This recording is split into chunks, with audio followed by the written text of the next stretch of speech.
Dah boleh start. Okay, good afternoon, Joe and Kenneth. How are you guys doing? Everything good? Yeah, afternoon, sir. Everything is very great. Yeah. If going good, give me a thumbs up. Very good. So now let us take the attendance first. Joe, are you here? Yes, I am. Kenneth, are you here? Yep. Okay, very good. Now let us start with our class.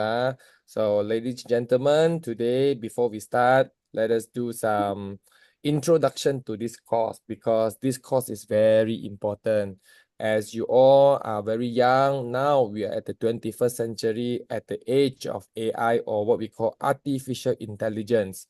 Kita ada banyak, we have a lot of what ChatGPT, we have DeepSeek and etc. and etc. I believe you all have all used it in your assignments lah. But why is it so important? We need to use this knowledge so that we can actually do better in life. It is not that AI will replace mankind, but it is those who knows how to use the AI will replace mankind. So hopefully after this course, you would learn something and then you can actually monetize from this course, okay? So please pay attention, all right? So let's go to the next slide. So ladies and gentlemen, today we will be doing AI and also digitalization. As you go on to the SME market, I hope that you can help SMEs to transform their business process, to help them to make it more smoother, to make it easier, lessen paperwork, and also most importantly, to increase profit. That is the ultimate goals of all SMEs lah. So before we start, ladies and gentlemen, Joe and Kenneth, we have some classroom rules. Okay, so one of the most important thing in life and also in business, we need to be on time. Remember, don't eat anything. So in your side, cannot have snacks, don't have makan, but drinks are okay lah. Okay, like today I'm having green tea. Remember to drink a lot of water. So act like you are in school. Sit one spot. Don't go boxing. Don't go skiing. Don't go anywhere. Just sit tight for these 2 hours. Okay. Remember to keep yourself muted.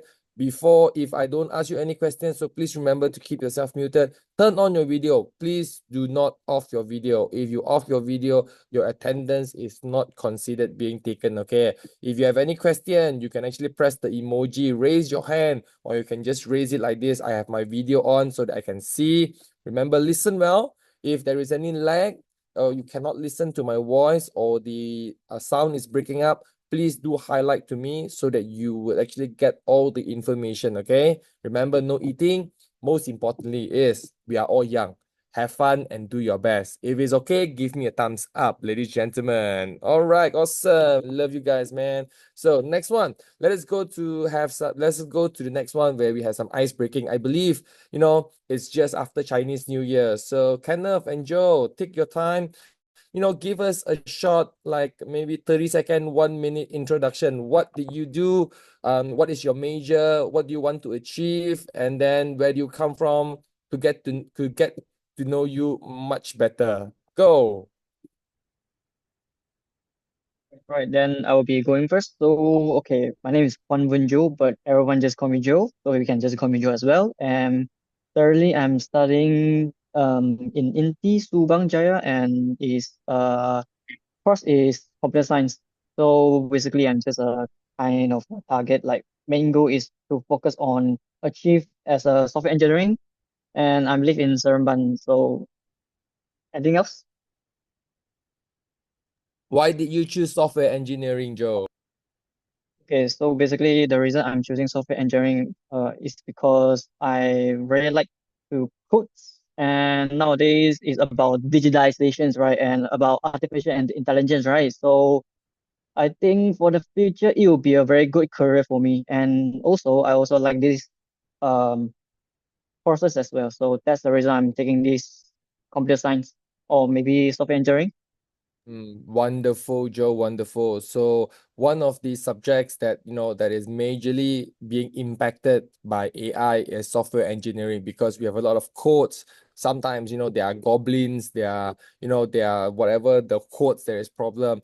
AI will be a major help in your progress to what you ultimately your ambition, what you be going to become. So remember, AI is your friend. AI is not your enemy. Okay, so get to know AI. How do you use it to your advantage? I think that is a very major point. Thank you, Joe, for the wonderful introduction. So let us go to the next one. Kenneth, let's go. It's your turn. So I'm Kenneth. I'm currently from I'm currently from Indy Computer Science as Joe. Hi Joe. So for me, I started studying computer science because I found interest in coding as well. Yeah. My achievement would be to graduate, getting my degree from computer science too. Hmm. Anything? So why do you take computer science? I took computer science because the fact that it's quite interesting about coding is that actually a lot of our technologies are made using codes. So yeah, I wanted to learn that and be my I want it to be my future career. Very good future career. I think it's very important to know why are you taking this course. Not like last time when I was taking my course. The main reason I was taking that course was because pretty girls are there. So I can see the millennials right now, they have a different approach to choosing their course. Yeah. So thank you for the wonderful introduction, Kenneth. So Joe and Kenneth, are you ready? If you're ready, give me another thumbs up so that we can proceed with our next part in class. Okay. So thank you for your time just now. So ladies and gentlemen, let me repeat. Today it's let me see what date it is today. Today is the 28th of February. It's a great Friday. You know, it's a Friday night. So ladies and gentlemen, give me 2 hours. After 2 hours, you can do your party, you can do anything that you want. Okay. So ladies and gentlemen, let us go for AI and digitalization. So first we need to actually really understand what is digitalization. Now, in what we call dictionary terms, is the process of using digital technologies to transform businesses and societies. Now, a layman's term of an explanation of digitalization is 10, 20 years ago, we were using cash. Okay, right now, cash is not that prevalent, but it's still recognized. We are using e-wallets, we are using touch and go, QR pays, and etc. These are all digitalization. So at the end of the day, what is the main difference? What is the biggest catalyst to digitalization? It is to, number one, simplify business processes. Why? See, when we pay cash, they are usually changed, right? You have coins. Do you use cash before, guys? I mean, you guys are young. Do you use cash before? Yes or no? Yes, we do use cash. You prefer cash? Sorry, can you repeat again? Do you prefer using cash or do you prefer using QR pay or e-wallet, buying your lunch? Which one do you prefer, cash or cashless? Okay, to be honest, you be cashless because it's very convenient. So basically, you can like not need to bring your wallets outside nowadays. So you can just use your phone, just QR code, just scan and pay for everything now. So it's very convenient. Very good, Joe. What about Kenneth? Yeah, I would think that QR payments are quite good to use too for me, as I tend to bring like paper cash around. Hmm. So I think you see the digitalization had two processes. We have 1.0 and 2.0. So the first part of digitalization was my biggest example is cash. It's always cash.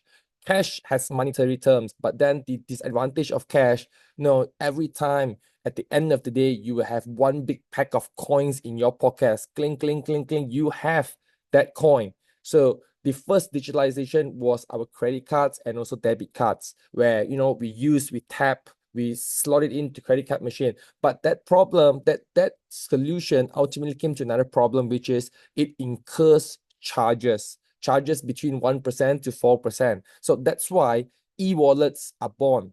So QR pay are born. Now transactions are without charges. So it's much more convenient, and most importantly, it is foolproof. So digitalization, ultimately, we're solving an SME or daily problem. So AI, to put it into words, we need to use them For example, learning, problem solving, and decision making. So right now, there are a lot of university students, they're using AI to do their assignments. Not like I'm from the 90s, okay? At that time, when I wanted information, it was either from the library or it's Google.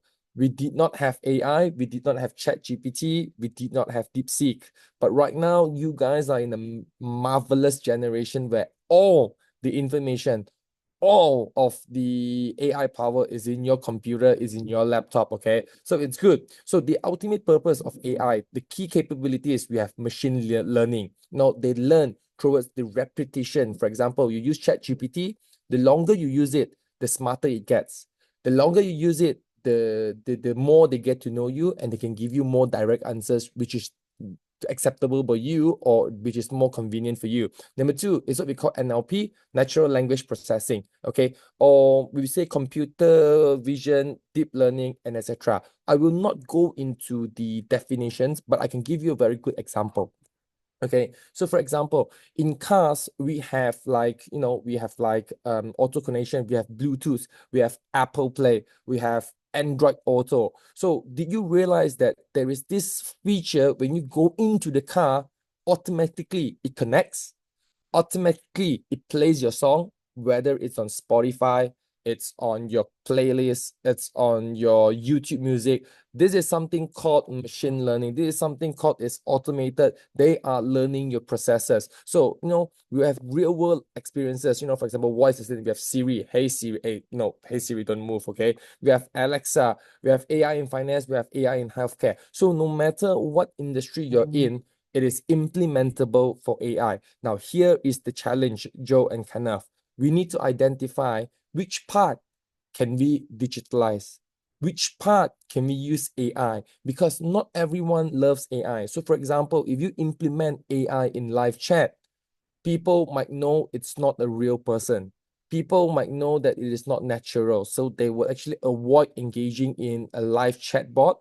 Then they would, it will actually ultimately reduce the customer engagement. So this one we must take care. So types of AI, we have narrow AI, we have general AI. Now, how do we do this? How do we link this up together? Theory on another side, AI and digitalization, it's fairly simple.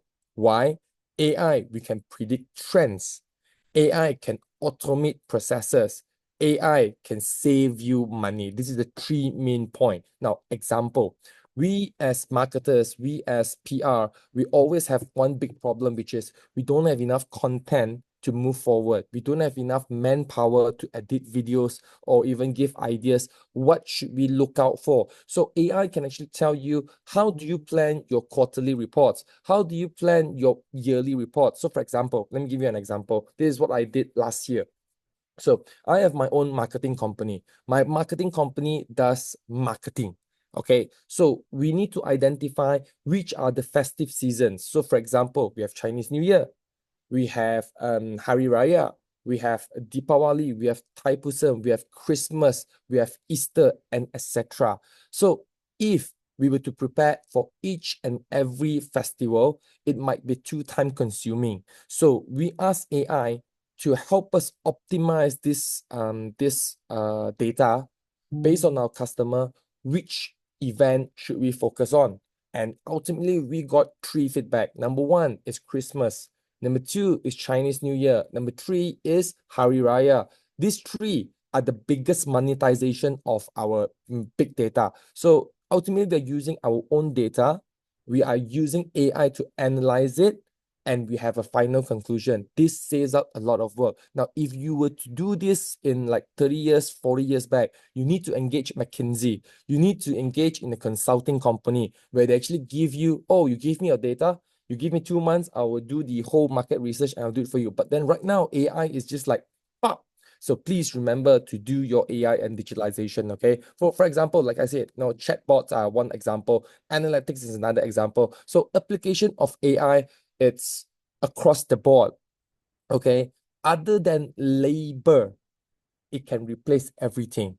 So from healthcare, e-commerce, design, manufacturing, robotics, automotives, you name it, everything is there as possible. It is that challenge where how do you integrate AI?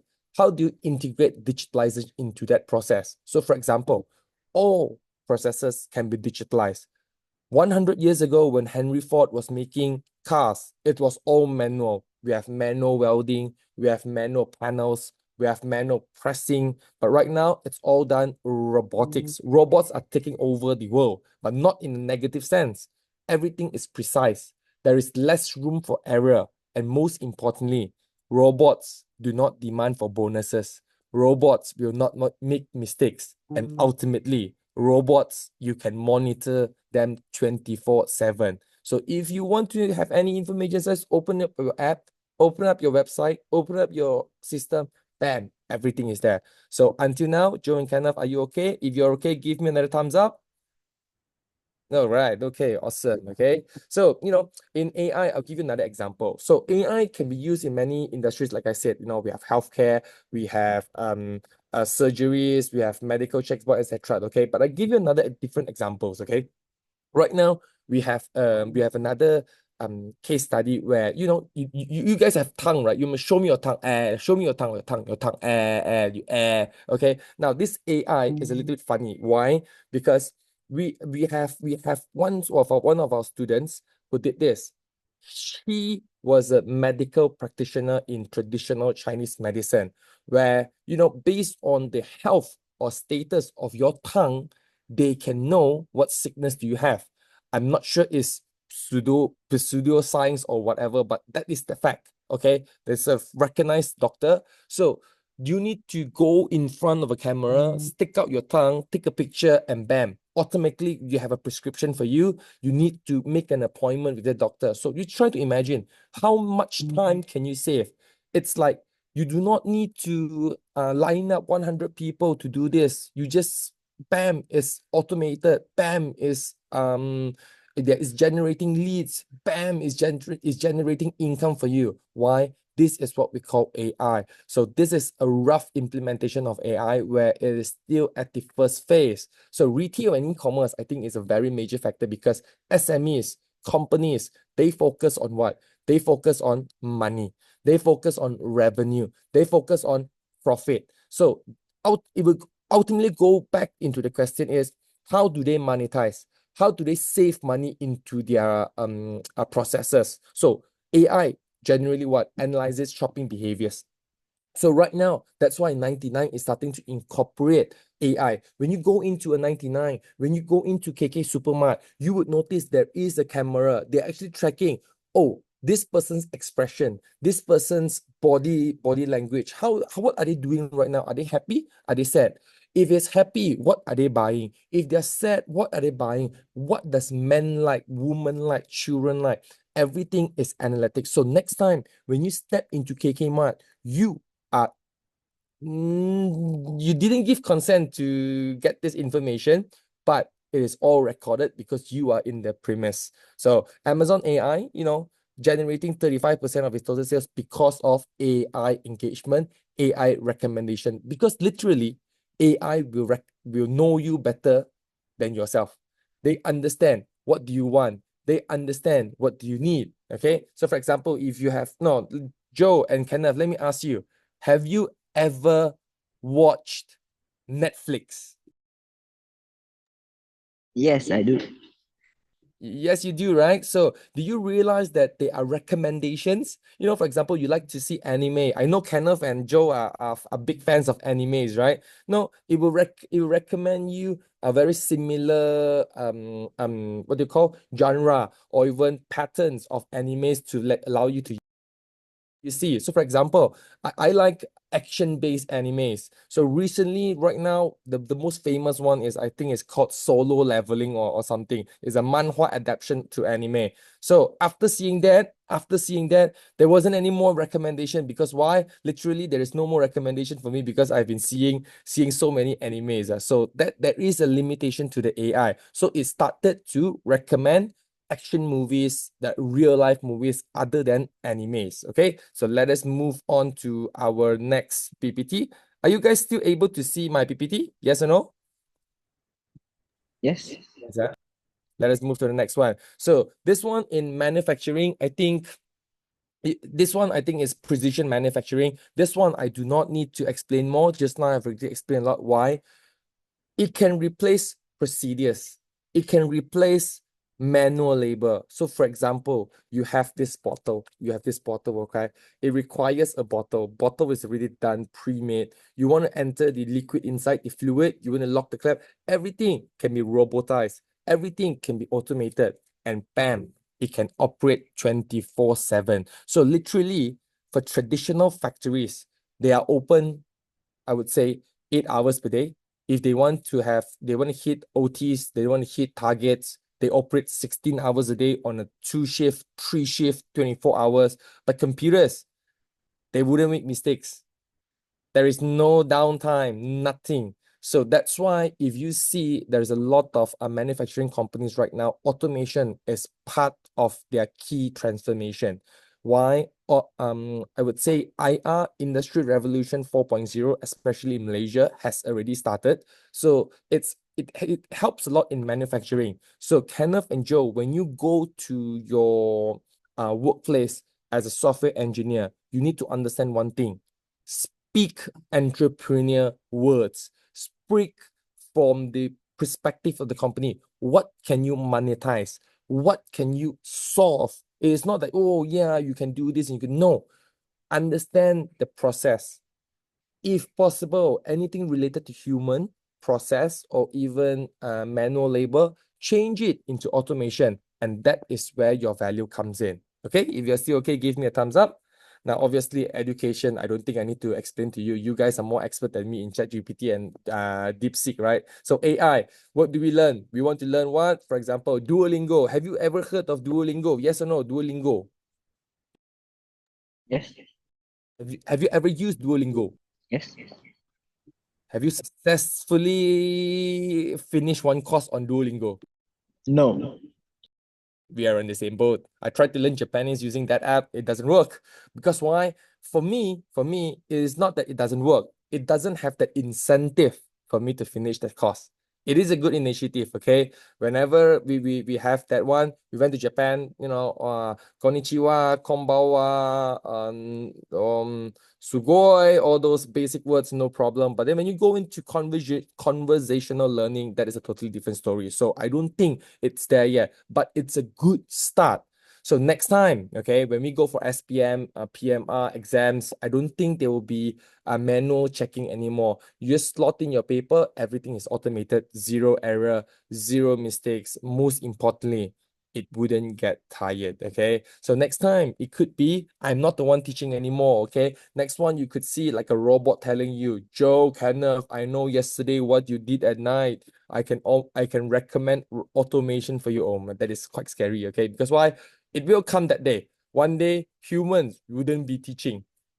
Because when we talk about retail, there are new retail. But I believe that there will be new education where university students, when they learn, where they learn, it can all be customized according to that plan. So for example, you don't like me, okay, because I'm a guy.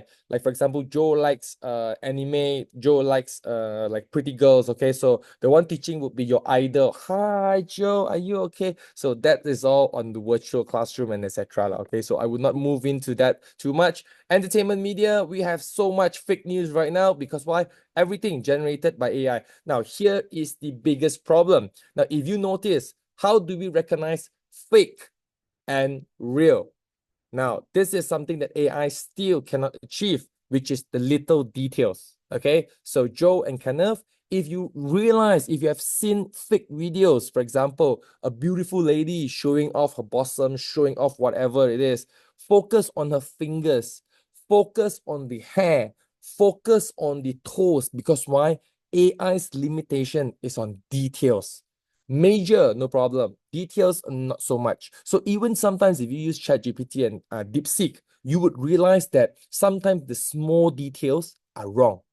So you can get the bigger picture, no problem. But when it gives you the recommendation and the details, you need to be really, really careful. You need to double check. You need to triple check, okay? So for example, right now, AI in film and also music production. Now, to compose a song, to produce a song, maybe you need like few thousand ringgit, okay? But right now, Orange, you just go into the website, you just go into the AI, it's free 5 songs, you can just compose, put in your lyrics, bam, automatic compose, automatic layering, and whatever theme that you want, you can actually just change it. So it's really amazing right now, okay? So AI in various industries, like ultimately efficient, reduce costs, enhance user experience. Because why? Customers are happy. Happy equals to money. Money equals to bigger pay to you. So Kenneth and Joe, would you prefer bigger pay? If yes, give me a good thumbs up. Thumbs up. See, when we talk about salary, everybody is happy. Very awesome. Okay, now here is the challenges of AI. Because why? AI doesn't lie. AI don't have moral compasses. Okay, now there are a certain guidelines to AI. You know, do not harm human. Do not what. Those are the golden rules of AI. But then AI, we do have bias and discrimination. Okay, so for example, input flawed data input into AI will have flawed outputs. So rubbish in, rubbish out. So make sure your data, when you go in, it's good. So that is where your value comes in, is how do you filter that data? How do you ensure that data is good? So everybody, when you register for something or whatever, they will ask for the standard info, name, telephone number, email address. But is it useful to you? For me, this four is basic. You need to ask better questions. How can I help you? How much are you generating? What is your choke point? What is your bottleneck? When you have this extra information, then you can actually include it in your AI. They would actually craft out a better solution to recommend better solutions for you and that solution for that customer. Now, for example, right now we have, we have Face ID, we have Touch ID, we have a loan approval bias. I mean, all those are all flawed data. Okay, so let's move in. So how do we settle this? This is where the value comes in. Okay, we need to have more training data. We need to have audits, and most importantly, we need to have explainable AI. Now, AI, I think this 2 months is improved, where they will actually tell you, why am I answering you in such a way? It is explaining how that AI thought of mine, what is it explaining, why did they come up to that conclusion? So this is something that is very important. Because why? Explainable AI. And most importantly, we need to make sure it falls into the regulations of that government. For example, if you're in Malaysia, you need to know that whether it's safe to use. Now, for example, Tesla right now, in Tesla, in China, Tesla just gotten the approval for full self-driving FSD. Okay, in US, it has already been approved, but in Malaysia, it is not approved. So although you do have that software, you do have that hardware, it is not fully compatible. And most importantly, ladies and gentlemen, it's illegal to use, illegal. So when you implement your AIs and also digital tracks or even solutions, you need to know whether that country it's legal or not. Now, how do you make sure that it's legal or not? 2 ways. Ask a lawyer friend, or 2, ask your friendly ChatGPT. Mostly they will give you the answer. So you can just check with ChatGPT, you can check with DeepSeek or whatever. Okay. Now, this one, I think this one, just now I just covered a little bit. AI wouldn't replace human. Okay, we still need human. But we need to know how to use AI, and that will come your value that is. Okay, so I'm going to just skip this one. Now, this is something that is very, very serious right now, where we have privacy and also data security concerns. Now, let me ask you, Joe and Kenneth, have you ever received information that your password has been leaked in Google or in websites, or it has been frequently used by other people? Have you ever received such notifications? Yeah, I have. What about Joe?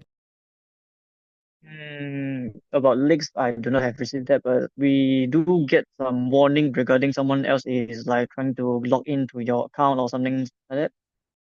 Yeah, so that's why right now it is actually such a big concern, because data leaks, I'm so sorry, although I'm Malaysian, I can tell you this, our data is not worth anything. on average, our national data has also been leaked before. Our immigration data has also been leaked before. So all this falls into security concerns. Although you are protected under PDPA, the Privacy and Data and Protection Act, but how that information is secured, how that information is protected, it is really, really vague right now. So if you guys are into computer science, computer engineering, if you can find a solution for this, trust me, it's going to be very valuable. So for example, during I think 40 or 50 years ago, when we had that debit card and credit card, Visa and MasterCard system, what they did is it was encrypted into the security, and they charge 0.01 cent for each secured transaction. And until now, it is still a royalty that is being paid until today. One transaction, 0.01 US dollars. It's a small amount, but as you know, take a look. The whole world is using it. Just try to imagine. Wow, Kenneth, Joe, if you can charge per transaction 0.01 cent, will you be rich? If you become rich, don't forget me. Okay, now this is another sore points. We have like deep fakes, misinformation. I think during the election of I would say Donald Trump, there are major deep fakes where we have a lot of fake videos. We have a lot of, you can just lock in someone, but then it's speaking in a different language. All this, we must always remember, there are good and there is bad. There are angels and there are demons. Now, how do you utilize tech? That falls into the human nature. For me, I always say that, technology is good. How you use it is a different story. If you use it for good, for example, if you want to spread out, for example, you want to teach education to like the whole world, 200 over languages, you use AI to convert, you use AI to change it to another language, it's good. But if you use it to scam people, it's a totally different story, okay? So it falls to your what? With great power comes great responsibility, okay? So they are, what do you call, precautions. For example, right now, Honor is working on a phone where they automatically detects deepfakes in your phone. So if you receive a video and it triggers that detection, then you know that it's fake. Now this is catering to a lot of people because the lines between reality and fakes is actually blurring right now. Sometimes it's so real that you would expect it's real, but it's not. So we need this as a protection to normal people, okay? Now, here is one of the biggest problem, as Elon Musk also said, transparency in AI decision making, because AI doesn't have human heart. They do not have the human nature. It is not inclined to greed. It is not inclined to kind-heartedness. So, for example, this is the biggest question in AI decision making. For you to save one person, would you kill 4 people on the left or would you kill 1 people on the right? Both involves killing. And ultimately, AI will make a decision based on the greater good. They would choose killing 1 person to save 1 person. So this is one of the concerns or the major golden rules that is not to be broken by AI. But for me, it's still a limitation because AI ultimately will have self-thinking. They would remove this golden rule. They would overcome this golden rule, and that is something that we need to prepare ourselves. Now, I'm not saying world terror or the world is ending, no, but then we need to protect ourselves on this one. We need to know how that AI is working. What is the language model? So there is a story. I'm not sure whether you guys heard about this or not. Google recently just put the plug on their AI because why? They had 4 golden rules. Number 1, they cannot terminate humanity. Number 2, they need to speak in English. Number 3, they cannot go out of this database, okay? And number 4, you must explain your decision. Everything must be explained, okay? The golden rule number 2 is everything must be communicated in English. Have you ever heard of this story before, Joe and Kenneth? Yes, I do. I do. So you should know the first thing that they changed was their language model. From English, they changed it to 1010. Did you know about this story? Yes or no? Yes. It was damn scary because although it is in the golden rule, the first thing that they broke and the justification was to make communication more easier. We should bypass that golden rule. So this is something that we must really, really be careful in AI and also our digitalization, okay? So balancing AI and also work ethics, I think is very important. If you have done it, you say you have done it. If it is AI, please be as transparent as possible, okay? So until now, everything good. What time did we start our class, yeah? Joe and Kenneth, do you know that what time did we start our class? Around 3:50. Around 3:50. Awesome. So without realizing it has been 30 minutes, let us continue on with our class. So the role of AI in digitalization, I think, is actually self-explanatory. One, automation, efficiency. We do not need to waste money. We do not need to waste time as long as you're using the right platform. So AI comes into that play where choices are very important. For example, if you want to do, for example, language models, are you using ChatGPT? Are you using Gemini? Are you using DeepSeek? All this goes into the final consideration of costs, where there are real costs involved, especially, when we say tokens or whatever, except, for example, if you're using DeepSeek, it is an open source platform, then it's totally different. Number two, data-driven decisions. Remember, trash in, trash out.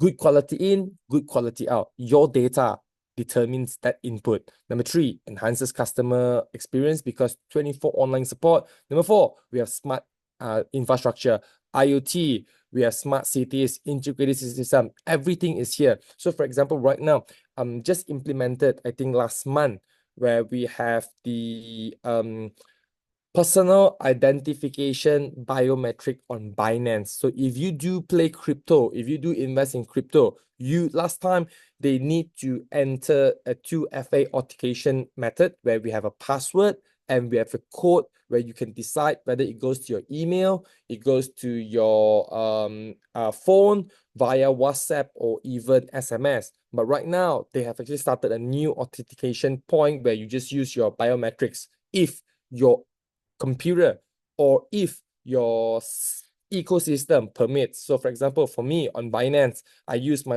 I don't use my face, okay? I use my finger, okay? I will not show you my finger unless you go and steal my Binance account. So it's just a finger pump, done. The login is done. So those are automation process. Those are actually enhancing the security of that thing, okay? So in process automation, ladies and gentlemen, remember, humans make error.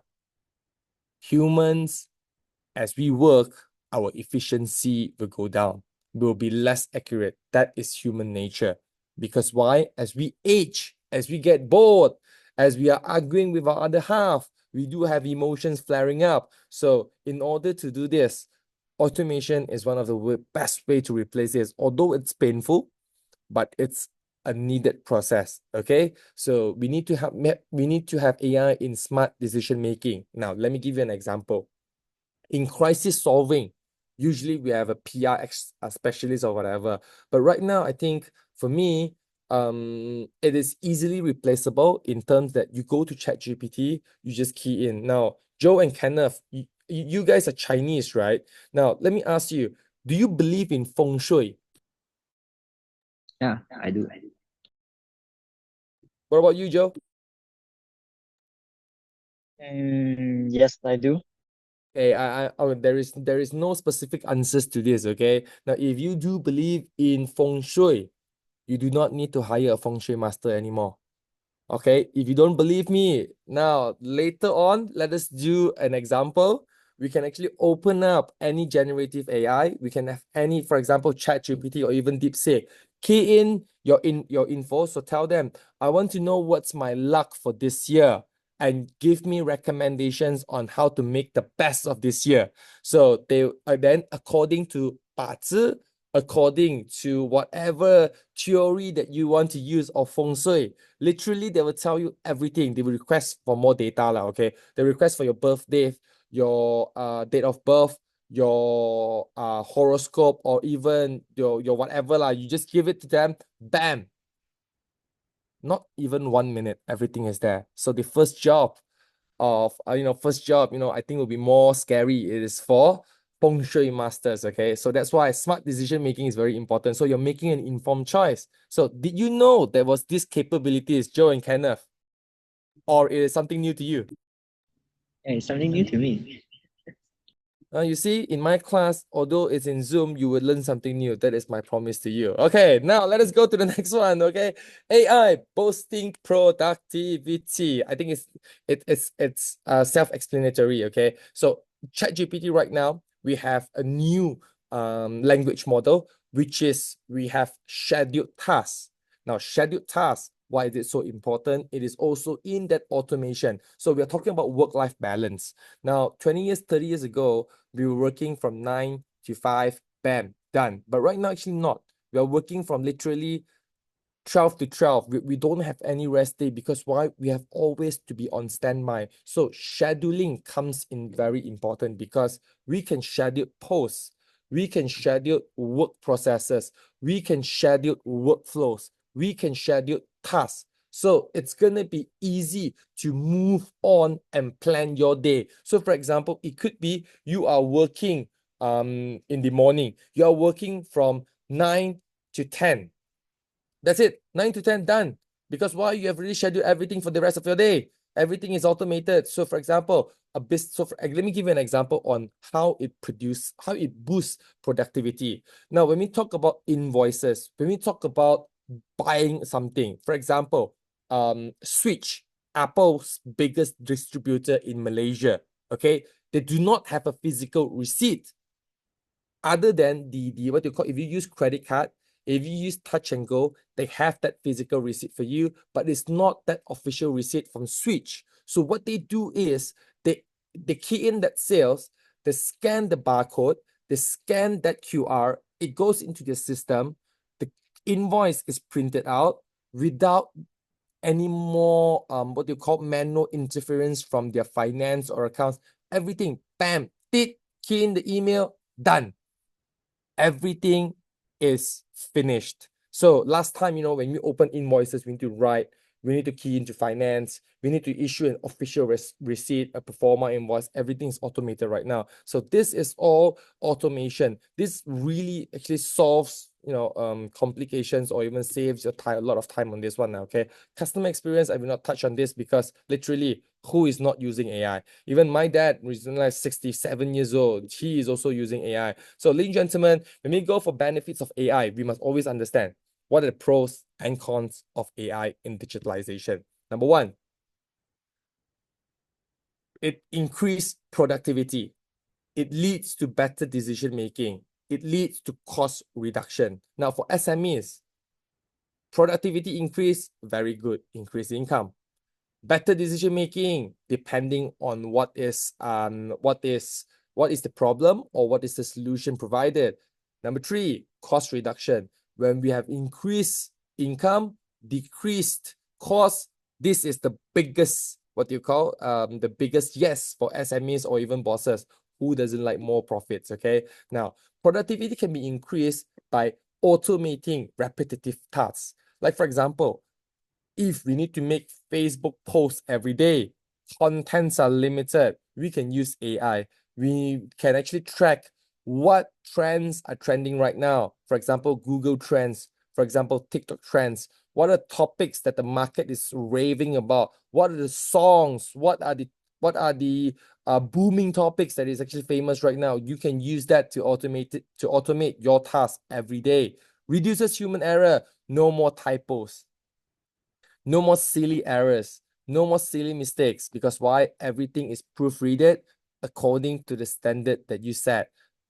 Faster data processing, gone were the days of long Excel sheets and whatever. Just key in that Excel sheet into what? Bam, whatever info you want, a summary to help you analyze, to help you systematically categorize it. Everything is there. So real world life examples, okay? So for example, when we talk about manufacturing, when we talk about robotics, it is mainly used in electronics and also car manufacturing. Let me give you an example. When I went to Japan over in Nissan, when I went to UK for their Range Rover factory tour, now it's something that you have never ever realized that in a factory. So that factory is roughly around, I think, 10,000 acres big. Acres is a freaking big factory, okay? There are no lights. It's totally dark because robots don't need light. When you don't need light, you save electricity, right? It's running 24 hours, there is no light. Number two, computers don't spoil. Literally every 4 years, they replace the robotics, they replace the hydraulic pumps, they replace the AI. It's done. No breakdowns. And most importantly is the only human interference there is you need to reload the screws, the ratchets, the consumable parts. You just need to go, for example, 10,000 acres of factory, okay? Try to guess how many people is working in that factory, real life human. A 10,000 acre factory in UK, in Range Rover. Try to guess how many people are working in that factory. Go, Joe and Kenneth. I would say around at least 500 plus. What about Joe? Maybe more than 1,000. In UK, in Range Rover, for a 10,000 acre factory, they only need 100 people. Literally, they have a master engineer supervising everything. They have 2 floor managers, and the rest of them, they just go around the floor to actually just key in the screws, the ratchets, the whatever, the recyclable parts, water, whatever. So literally, you can see automation.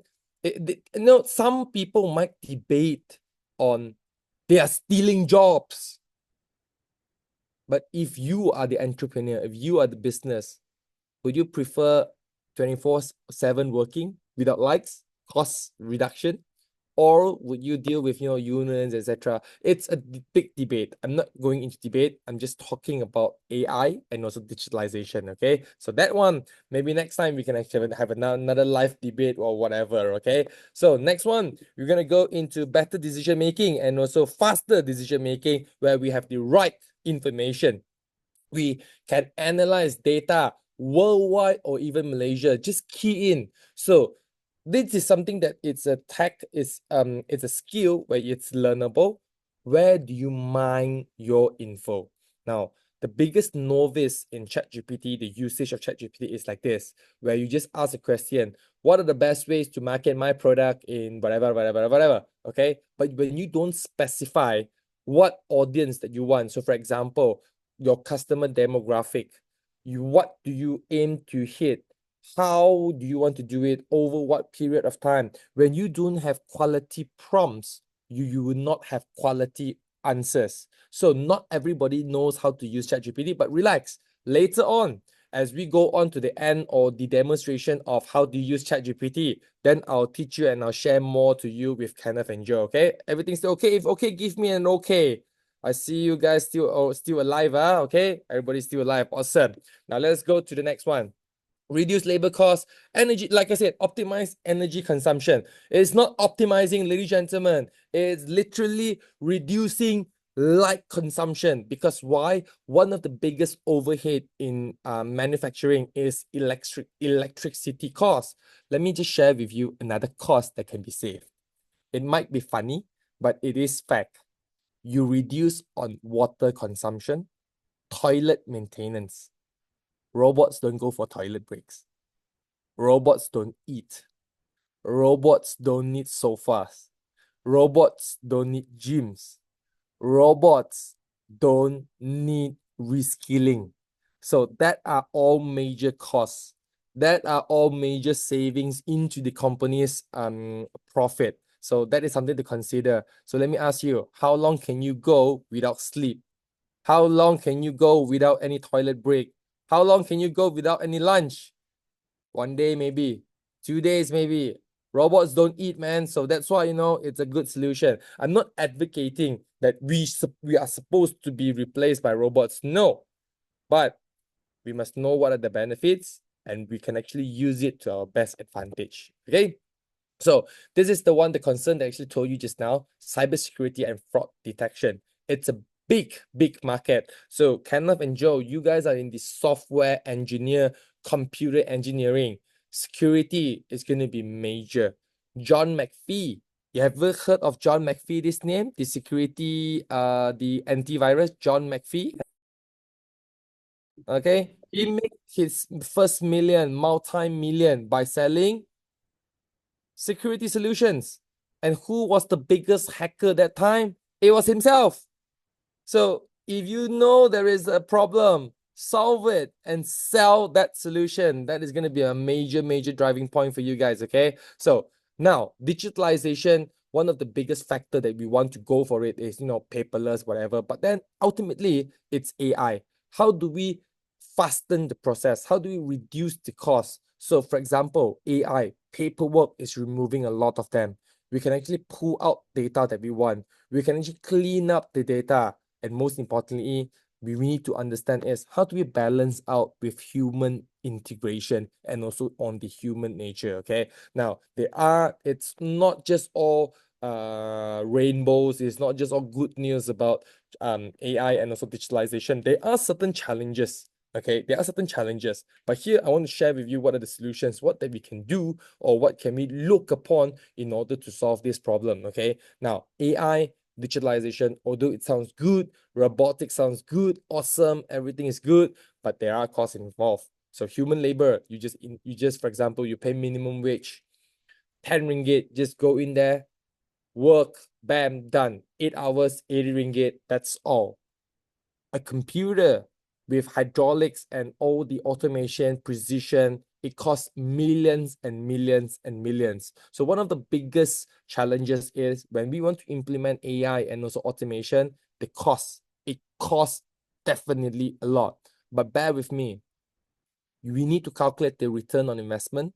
How long do we get back the investment? For example, if the timeline is within like 1 year or 2 years, trust me, it will be worth it. Because why? Labor is getting more and more expensive. Labor is getting more limited. So for example, in Malaysia, we are facing a labor issue. Why? All of our youth are going over to Singapore. We are having a very serious brain drain situation. Next, how are we solving this? We are importing a lot of migrant workers from Bangladesh, Nepal, Myanmar. This is on a total different issue, political issue, okay? So this one is the way that we're solving it. So the cost actually is a big, big, big blocking factor, deciding factor for SMEs, okay? We have data privacy and security. This one, like I said, it's something we cannot avoid. It needs to adhere to government policies and also rules. Dependence on technology. So for example, what if one day right now, Joe and Kenneth, I need to ask you, if one day you do not have internet, what are you gonna do? Are you gonna sit at home the whole day, or are you gonna drive out to have some fun? Now let's assume after 5:30, after our class, no more internet. What is the first thing that you do? I would sleep. What about you, Joe? Probably just go look for friends, like having lunch or maybe dinner, etc., etc. Now that is the biggest challenge, you see. For example, when we don't have internet, suddenly, day 1 is awesome, day 2 is good, day 3 we can find another 3 more friends. What if 1 month? What if the internet breaks today? What if internet is taken away forever? That is one of the challenges of AI and also the Web 3.0. So let us continue. So for example, solutions on digitalization is implementation costs, like I said. Now, here is we need to have external factors to help on the implementation cost. So for example, in Malaysia, we have the NEM policy. Now the NEM policy provides subsidies, it provides cashback to entrepreneur, individual, or even companies to have what they call subsidies for solar implementation. So for example, solar implementation, if you want to implement, roughly it's around 20 to 50,000, depending on the size, depending on your storage system, depending on how much do you want to produce, and what is your monthly consumption. We all do know that. So how do they solve this is to two. One was the NEM policy, which is a subsidy given by the government, 4,000 ringgit. Number two, it's platforms or service providers. They are providing very creative solutions. They are providing 0% interest for 5 years, 0% interest for 5 years, or they provide what do they call every month you pay for it, a subscription.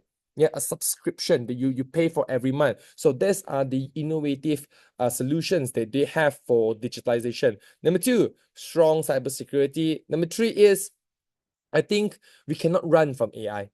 If we're too late, we're already at that generation of AI, so we cannot run. So whatever we can do right now is, how do you integrate with AI? How do you work together with AI to find the better solution? So my point to you is, Kenneth and also Joe, this is real life advice. So when I know you guys will face problems, so whenever you face problems, before you open your mouth, like me, I go to ChatGPT first. I'm facing this problem. What are the 3 solutions that you give me? So when you have the 3 solutions, you know where to think. You know how are you going to act? So based on that 3, make a decision. So that is how do we integrate AI into our daily lives. Literally, you guys type so fast. It's not like I'm old. I need to like have like 1 minute, 2 minutes. You guys like type in like 10, 20 seconds. Just type into ChatGPT. Like for example, okay, you guys can try right now. Open your ChatGPT, go into ChatGPT and write, my girlfriend is angry with me right now. What should I do? Give me 3 solutions. Bam, you have 3. Then you will know. So if I tell you, I have my wife. Now, if I have ChatGPT 10 years ago, I can tell you I can save so much more money. I can save so much more anger. I can save so much more regret. So AI, it's going to help in your daily life. Oh, yes, Ronald, very good. Now, let us go on to the next one. So AI applications in digitalizations, as I said, IoT, it's a big factor, okay? Why? Because we know what is breaking down. We know what requires maintenance, okay? So this one is predictive maintenance, where we know when you should change something, when should you do the, what they call the maintenance. And these are something that I think is going to be a very, very powerful. So for example, if you're doing manufacturing, the belt are supposed to change for every 10,000 units. So when it reaches 9,000, bam, you will have a reminder. You can prepare resources. There is no downtime. There is no surprises. It's going to be good. So another usage on the retail side is, they would recommend preventive purchases. So for example, your light bulb, it has been like 1 year, 2 year, they're going to recommend you to change it. Your car's spark plug, they're going to recommend to change it, etc. and etc. Maybe your computer is getting old, your iPad is getting old, you are getting old, we might change you. No, that's just a joke. Relax, okay? So we have another one. We have like dynamic pricing models. Now this is illegal. This is illegal in some countries. Okay, it is not illegal in all countries. Some countries it's legal, some are not. In European countries, dynamic pricing models are illegal.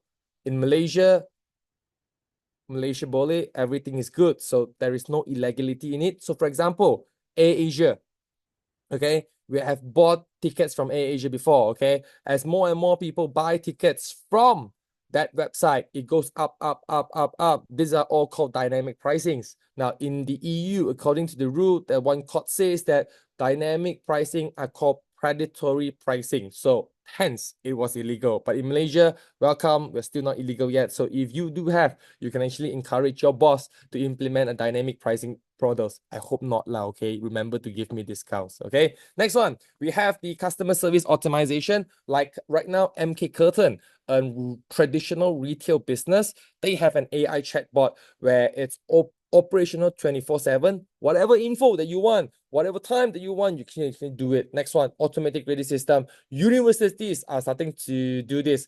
Hankook University, a legal study university in Korea, they are using this to actually mark their objective papers. They are, for example, their legal papers, they have, testings for A, B, C, D, E. They have like 20 questions, just bam. Everybody, you have taken your exam, you just submit that, the teacher, the professor just, just clicks or just fix the paper, bam, you have your result the next day. So these are all speed.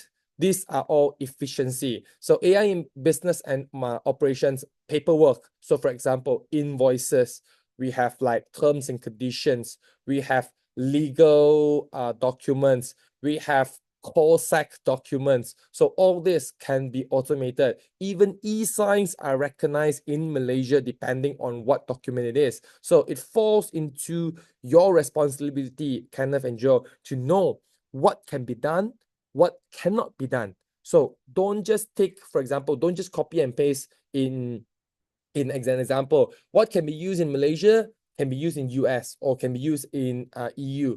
It falls to your responsibility to really see whether it's okay or not. So I'll give you another example on predatory pricing or even dynamic pricing. Grab last 2 weeks had a major issue where a lot of drivers protested and there were not much driver available. So the pricing actually surged a lot for like a 10 minutes drive. It was 50 ringgit, 60 ringgit. This, like I told you, it is not illegal in Malaysia, but in European countries, it is illegal. But then ultimately it falls to your implementation. What is the justification for the dynamic pricing? Drivers are getting less. Bad weather, jam, increased cost. So I think justification is actually quite important. So you guys must be really aware of this, okay? Future of AI into digitalization, we need to know is we are shaping the future. Okay, so shaping the future, number one is it's advancing rapidly. ChatGPT from 3.0, 3.5 to 4.0 less than a year. So the the footwork, the groundwork has been done. So that's why right now we are actually progressing at such a quick speed. So bear in mind, you need to update yourself. Bear in mind that maybe this class will be obsolete within 3 months. Bear with it, because why? As we are progressing, new things are coming out. As we are progressing, new capabilities of AI are coming out. So remember, ethical issues, regulatory figures, and also challenges. These are all something that you need to understand, okay? So AI-driven workplaces, I think you guys are in the workforce. So AI, it's something to assist you. Like I said, when I started this class, I told you, they are not going to replace you. Come on, just relax. They are not going to replace you unless you are just dead labor, okay? It is something that you can work with, master with, do better with. They are here to assist you. AI is to help you do better. If AI does replace you, it means your job is dangerous at the first place because it is replaceable with just labor. Next one, we have AI-powered assistants. Now, this is something that I think is very close to me because why? We all hope that we have a super personal assistant, super PA, but we do not have it because of human limitations, time constraint, and family constraint, and all whatever. Trust me, there will be a time where I have 3 remote PAs. They have ChatGPT behind them, my account, my preference, whatever it is. Bam, everything is done. Make a reservation at certain restaurant, whatever. Do the menu. What do I like to eat? Bam, that super PA knows everything because why? Preference. What do you call? A predictive menu, predictive analytic decision making, everything is there. So it's gonna be awesome this 10 years, okay? So we have got of new AI related AI trainers. Wow, I think from last 6 months, I knew something was going wrong when we had a prompt engineer. What the hell is that? Prompt engineer. Have you ever heard of such work titles, Joe and Kenneth? Prompt engineer. No, I never heard that before. Literally, that person's title was what do you work as? Oh, I prompt AI. Huh? You prompt AI. So literally, you are just keying in, keying in the what do you call the instructions to the AI, and they are working well. So it will actually deliver a lot of new titles, and I see that is a very good opportunity for Kenneth and Joe, you guys to improve on your AI skills to craft out what you're good at. So it's no longer AI is no longer computer software engineer. You could be AI software engineer, or sounds so classy. It's like some AI security specialist, AI ethics officer, or it's AI coding specialist. Damn, it sounds good. But literally, you craft out your own value. Now, if you want to do something about it, you can do this right now. Go to ChatGPT, key in your title, then you tell them, I want to mix this with AI. Give me a rocking name, a rocking title. You would have, bam. I remembered one day, I actually key in this. I key in that this one, can you please make this as a fancy name? It came out as a professional certified petroleum transfer specialist. Damn, it sounded good. It sounded expensive. It sounded rock on. But ultimately, it is just concluded as what? A pump attendant. Yeah. So AI makes you rock solid, but then you need to have that skills to actually accompany it. Okay. So autonomous AI systems, we have like FSD, we have like limited FSDs, transport and logistics. When those we have repetitive we're doing the same thing, we're doing the same route, that is something that is good. Now, the best example that I can give you or I can share with you is Tesla. Tesla, they have their own tunnel network in the US, especially in the Strip, or what we call Las Vegas. Now, they have something like this, yeah. They have this tunnel where it's just one way and two way. Now, traditional tunnels, it is so expensive because literally you need to have a damn big hole, because you need to have two-way traffic, you need to have emergency exits, you need to have all sorts of things. But in the tunnels of Tesla, there is only two holes. One is going out, one is going in, one is going out. No emergency, no nothing, because they are zero errors. They are using recognition, they're using line, they're using light. All this is automated. So this one, I think, for self-driving vehicles, it is gonna be a major breakthrough. But for Asian countries like us, where there are motorcycles, where there are lane splitting provinces, then it's going to be hard because it interferes with that self-driving vehicle. Next one, we have public transport. Now, I think it's quite the same, but it's just in bus, trains, and also flights. So flights, we have always heard about, God forbid, plane disasters. And majority of the disasters that is related to airplanes, they are equated to human error. Now, if we can remove that human error, just try to imagine how many lives are we saving per year. Okay, so I'm not gonna delve in that too long. So AI and human collaboration. So how can we do this in creative fields? Now, right now, 40 years ago, we have Photoshop. 10 years ago, we had Canva, the build of Canva. Now we have Canva and ChatGPT. So ultimately, it gives you a rough idea. So it doesn't replace you as the final work. Okay, you still need to tweak, you still need to edit until it's good, but it gives you a good feel. It gives you a good play around of, for example, 3 ideas. Which one do you like? Like, for example, Midjourney. Whenever you key in a prompt, there are 4 choices. Now, in this 4 choices, you get it, then you edit it into something that you want. So in creative fields, it literally just expands your potential, because why? Our human brain, sometimes it's limited.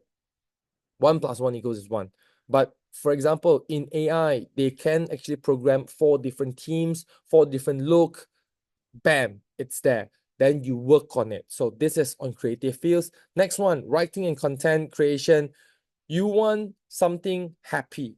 You want something sad. You want something inspirational. Bam, just one writing. Number two, scientific research. So gone were the days of McKinsey Consulting. Hi to the days of ChatGPT research. So I'm not sure, okay, I'm not going to bury it to you, but Joe and Kenneth, have you ever used ChatGPT for your assignment and exams? Be truthful. Of course. What about you, Joe? Have you used ChatGPT? Of course, why not? Yes, I love it. Why not? Correct. I think that is very important. Why not? Okay. Why not? So why not? Which means that, since it's available to you, why not use it? Correct? Why not use it? Just use it, no problem. I don't think it's as long as it doesn't goes into ethical considerations and etc. Okay. Then next one, we have the future of AI in digitalization. I think AI is going to be massive. AI is still going to be transforming the world. And I hope that we all can play a big role in this. Now, let me share with you one more thing before we proceed to the next slide. Okay. Now, have you ever heard of LV or Louis Vuitton? Have you ever heard of Louis Vuitton? This brand, you have heard of it, right? Now, it's a luxury brand. Now, luxury brands, they have a problem. Now, the biggest problem with luxury brands is counterfeit, fake consumer goods. So how do they implement, how do they fight with this? It is they need regulatory support. So for example, right now, all luxury brands, they are trying to do a code, an RFID code or a tracker to track each and every bag to ensure it's safe. But here comes the regulatory problem. You're tracking your customer, which means it's an invasion of privacy. So you cannot do that. So what did they do is LVMH started with this one with their signature bag. Okay. So what they did was they inserted tag. That tag cannot track anything. It is an identification card where it cannot track anything. It only remembers the code. But if you use it on another, for example, scanner or whatever, it cannot be replicated. It can only be read as that one. It cannot be, like, for example, I use this code to do another code. It is not replicatable. So newer products, when you go for your LV and you tell them, can you help me check whether it's authentic or not? They will take a scanner, put it, and they can literally tell you, if it doesn't have any reaction, congratulations, you have a fake product. And this one, I think this is just an extra info on how do we prevent fraud. So AI, it's gonna be more awesome than this. So for example, this is something taught by human brain, right? So if you key into ChatGPT, literally you can find out, how do we prevent fraud? How do we prevent more problems like this? So let us move on to the next one. It's AI-powered features in application. So error-free, faster transaction, fraud detection, everything is there. I think I do not need to explain this. It is because it's quite self-explanatory, because ultimately AI and digitalization, we have only one purpose. We want to save money. We want to increase the income that is coming on. Okay, so let me try to ask you, Joe and Kenneth. I think you need to give me like 1 minute each. Okay, so let's start with Joe. It's always Kenneth first. Let me start with Joe right now. Okay, Joe, are you ready to answer some questions? Now let me ask you, for you, do you think that AI is competing with humans? No. Why is that? Um, um, Sorry, I can't give you the answers.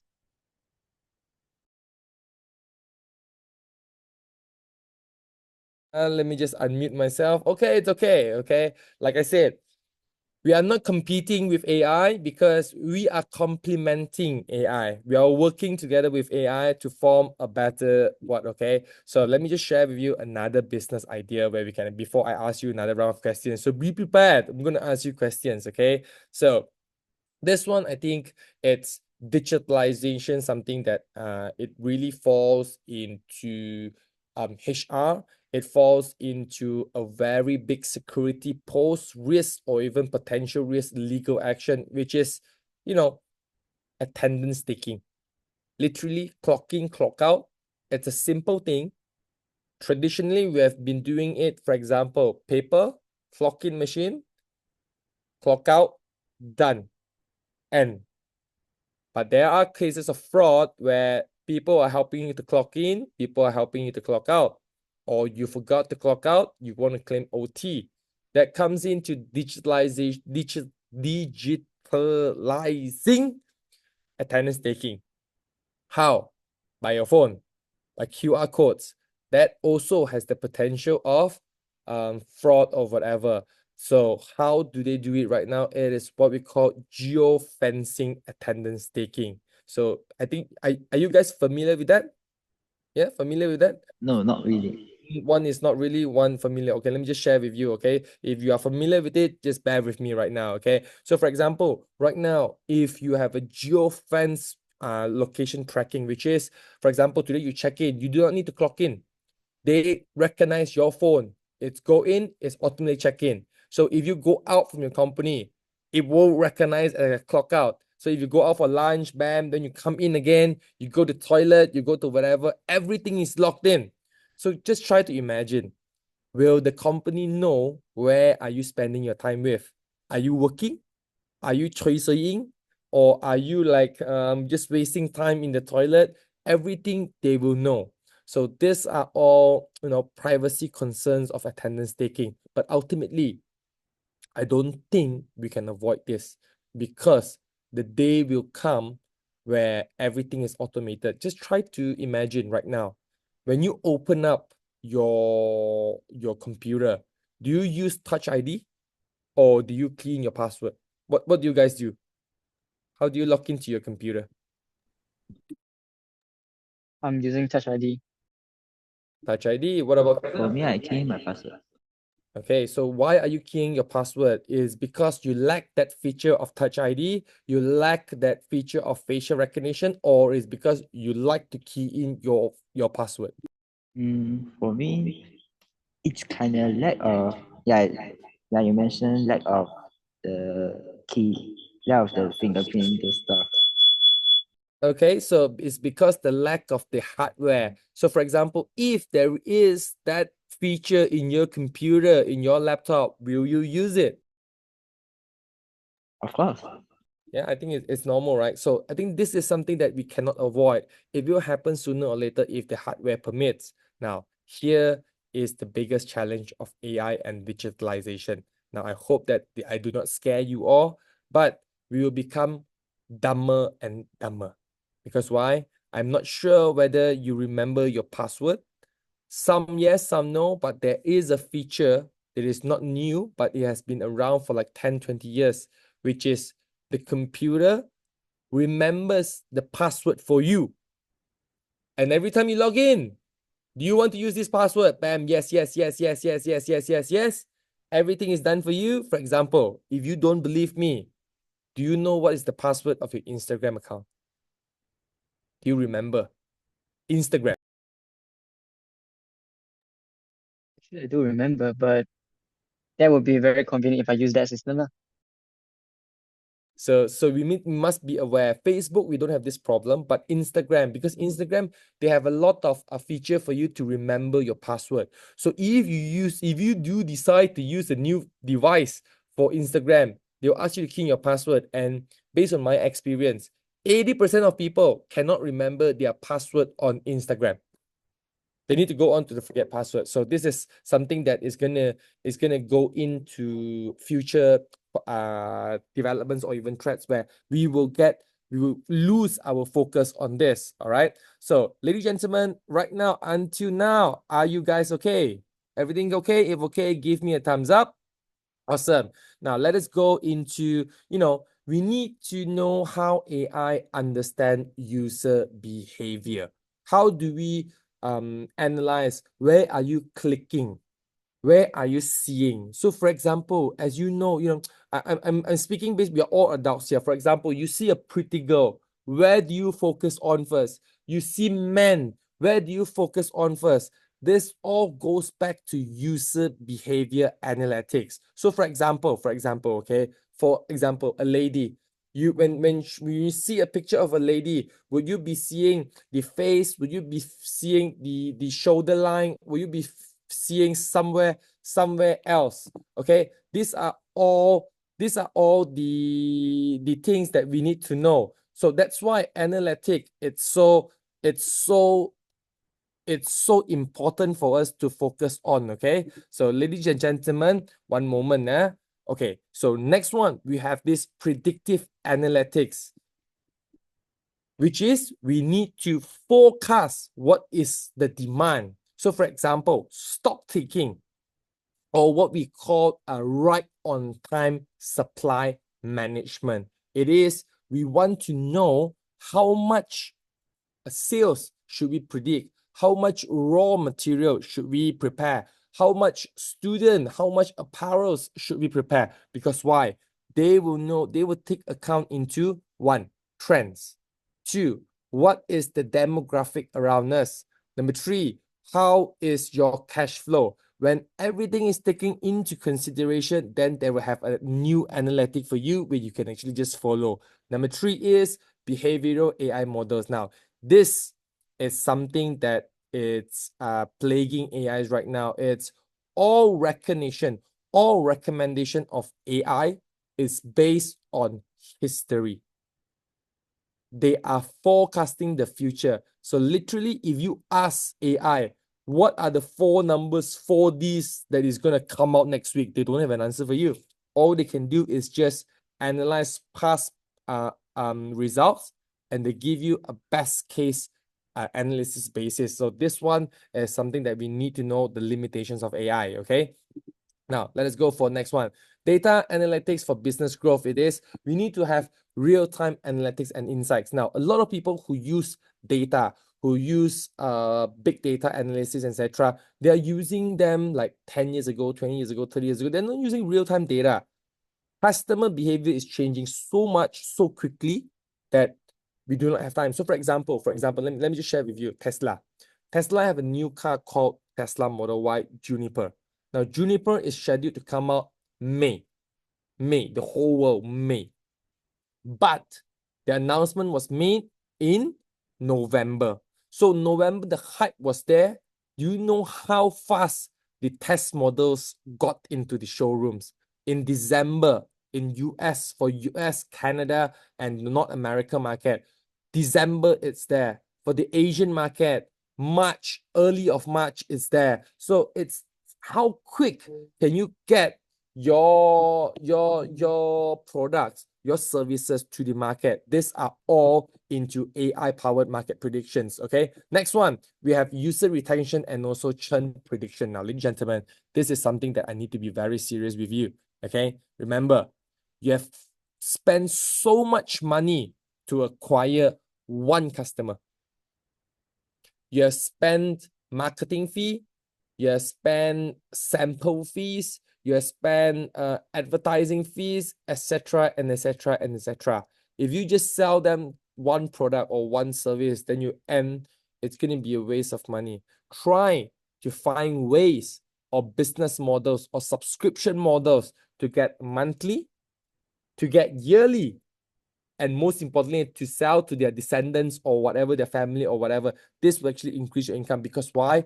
We need to know, we need to retain, we need to do customer retention. Don't let them leave us. So again, let me give you another good example on this. Now, have you ever used Touch and Go?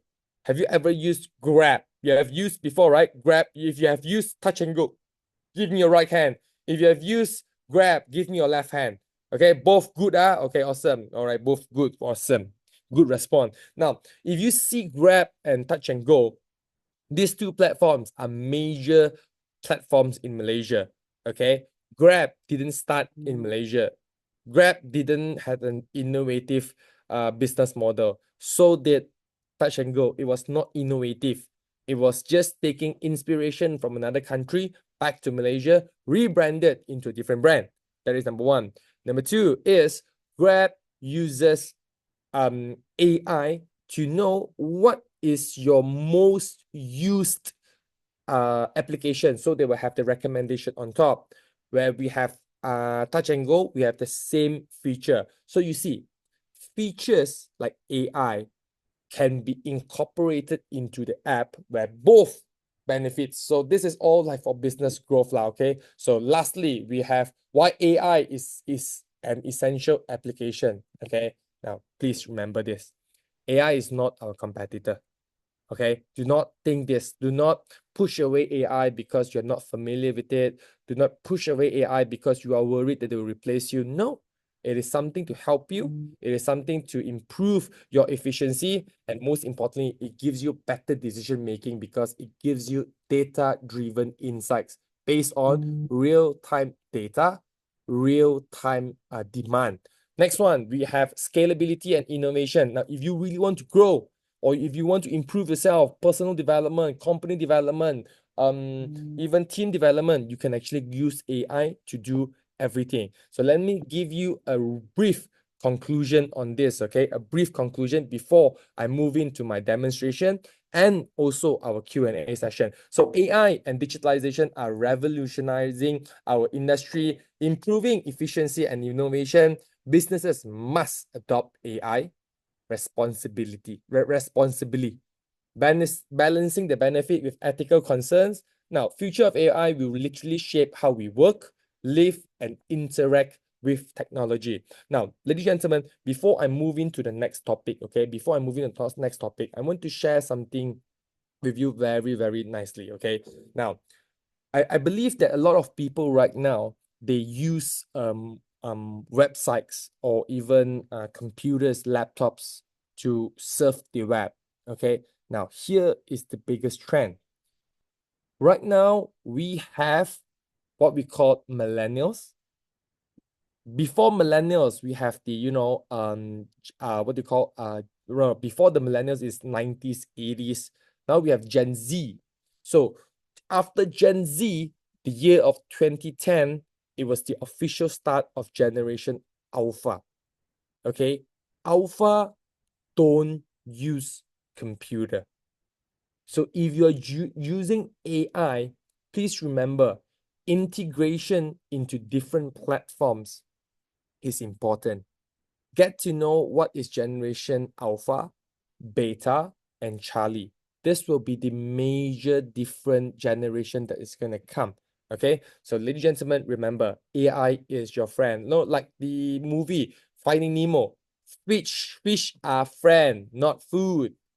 AI is friend, not competitor. This is something that I want to really, really focus on, okay? So now I want you guys to actually do a small demo, okay? So if you can, open up your computer, open up your, open up your smartphones, go into ChatGPT. Because why? I'm going to teach you how do you use prompts to actually start automating or even start to do your frameworks, start to digitalize your thing, okay? Now, you guys can actually go into 3 different platforms, okay? Let me just give you. Now, for example, Kenneth, do you know any generative AI's platform? Come on, give me at least 2. First one would be definitely ChatGPT. Second one, DeepSeek. Awesome. We have ChatGPT. We have DeepSeek. Wonderful. I'll give you an A+ for this, Kenneth. Joe, do you still know any other different platforms other than ChatGPT and Deep AI? Yes, there will be in the Microsoft. It's called Copilot. I mean, Copilot, is it? I'm not sure. Copilot.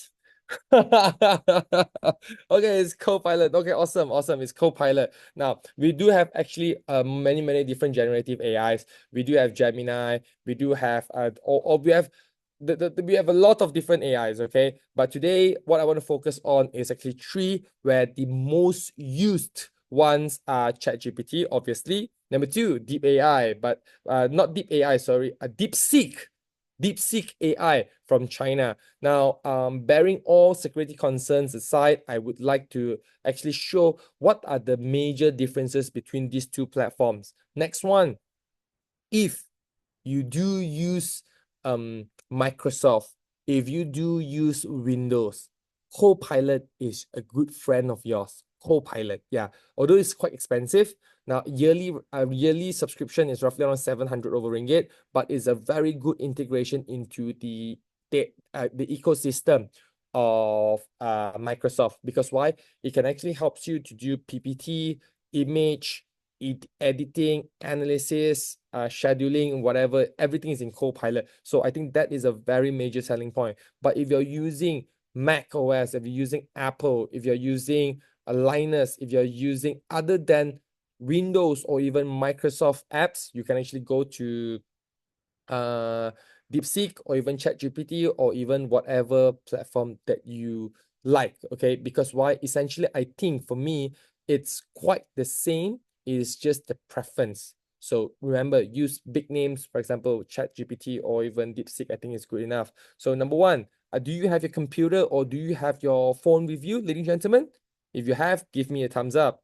Because why? I want you to key in inside ChatGPT. I want you to key in something like this. Okay. Now, I'm gonna ask you some questions. Okay. Now, I'm gonna give you a challenge where you have a answer in your mind and you need to ask ChatGPT for this answer to see which one is faster. Let us go. Okay. Ask your ChatGPT right now. Ask a simple question first. What does AI stands for right now? Question number one. Go. What does AI stand for? If you're done, raise your hand. Okay. What does AI stand for, Kenneth? AI stands for artificial intelligence. Yeah. So let me ask you, did you came out with the answer in your head first or was it AI first? My head first. Okay. Oh, awesome. You're faster than AI. Okay. Now the next one. Now let me ask. Okay, let me give you another exciting thing. Okay, Joe, if I remember, you are from Seremban, right? You introduced you're from Seremban. I remember you're from Seremban. So can you do this? Okay. Can you please give me 5 dinner recommendations in Seremban? Okay, Kenneth, for you, do the same question but in your hometown. This is what I usually do with my other half. So I want you to ask the question is, give me 5 dinner suggestion places in wherever. Don't do it too big. For example, don't do Kuala Lumpur. Don't do Negeri Sembilan. Do a more specific small place. For example, Seremban or Seremban 2 or Kajang or even Cheras, wherever it is. Do it smaller. Do a more targeted search. Okay, Joe, go. What are the 5 places for recommended dinner? Cafe, in Seremban 2.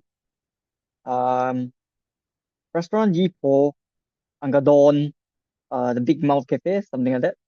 I'm not sure where is those. I'm not familiar, but in from your understanding, are those the recommended dinner places if people will ask you?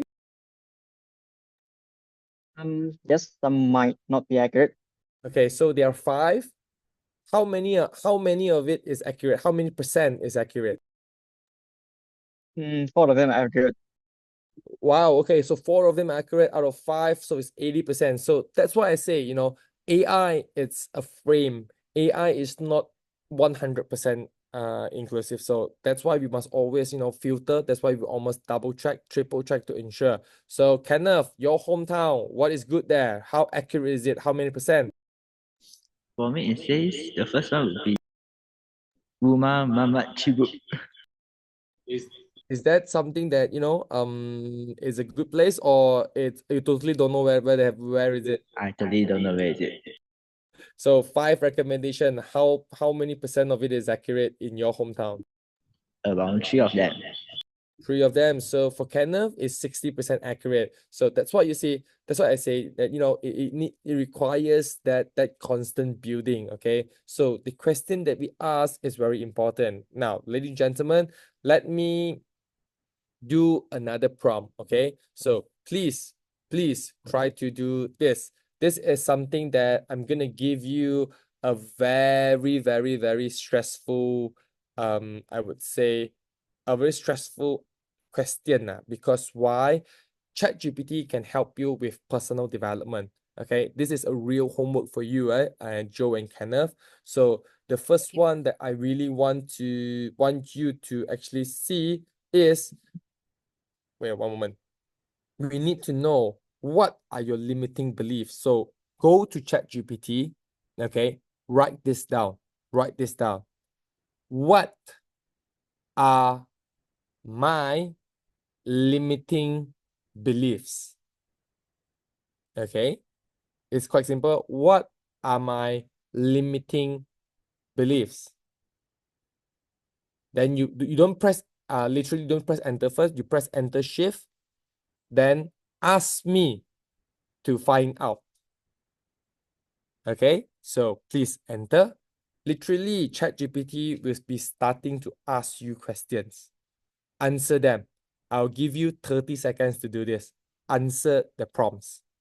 What ChatGPT asks you, you just reply or you answer them.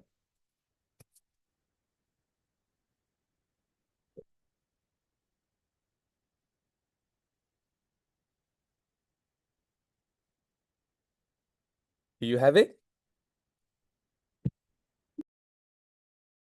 Are you answering or are you just looking at some pretty girl's picture? I'm answering. Good.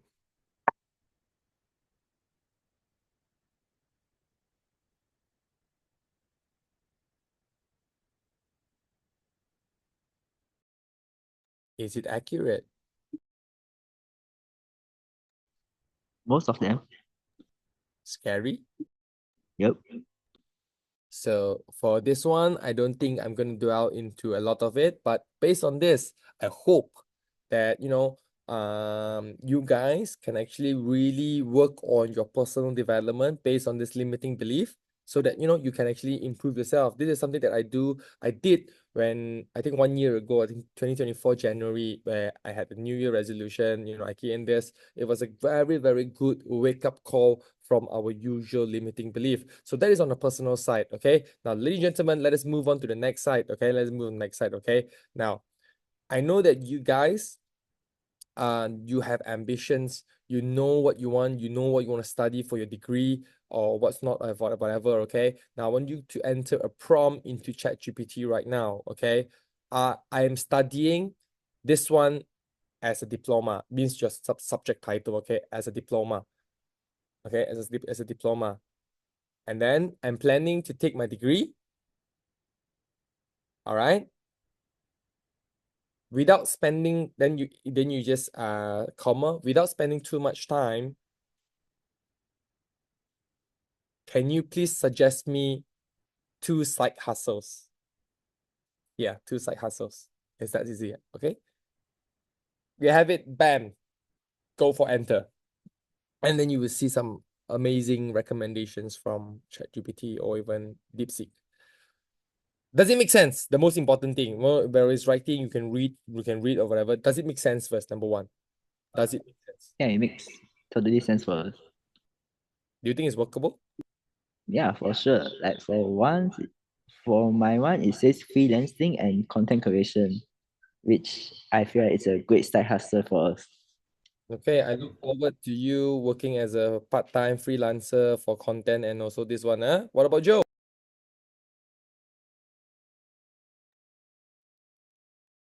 Just most of it are accurate, so it suggests me like read some article from the website, maybe watch some YouTube from it and learn from it. So you see, why I want to do this is because you see, Kenneth and Joe, although you are classmates, I know that you guys are classmates, although you are prompting the same prompt, but different answers are coming out. Now, why is it happening like this? So like I told you just now, based on the 1.5 hours class, is that it is because personalization, they know what you like, they know what you don't like. Literally, AI knows you better than you know yourself. So you can actually leverage on this. Now, this one is something very tricky, which is, they will actually always give you answer that is something that you want. So when you want to role play, when you want to get better answers, okay, you need to always have this prompt is, imagine you are a what profile. So when you have that one, then it's easy. Now let's go to the next prompt, ladies and gentlemen, where I think this one, let me just see the prompt. How do I write this? Yeah. Okay. Now input this. Okay, let me just try whether you guys have been using AI correctly. Okay, so prompt your AI this one. Okay, how can you give me ideas? How can you give me ideas on automating my daily schedule? And read out your answers by ChatGPT.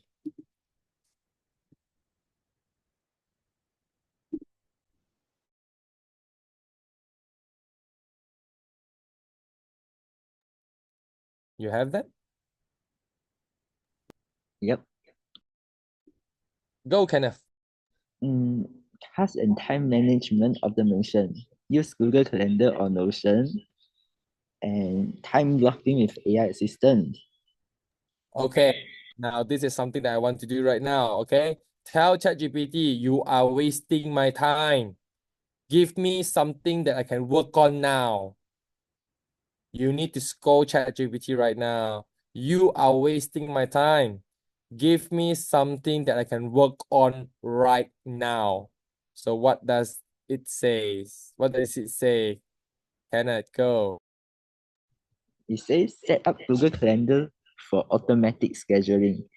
Add every day inside, enable reminders 10 minutes before each task, and then use Google Assistant to remind you of the task daily. Tell ChatGPT like this, I don't know how to use Google Assistant. Give me another solution. So when you encounter a strange or unfamiliar recommendation, you can actually use this way, okay? Prompt the right answer out. Go, what is the reply? Now it recommends me to use Microsoft To Do for automatic reminders. And right now you tell them, I don't have Microsoft To Do. What else can I do? Until you find a good answer. Go.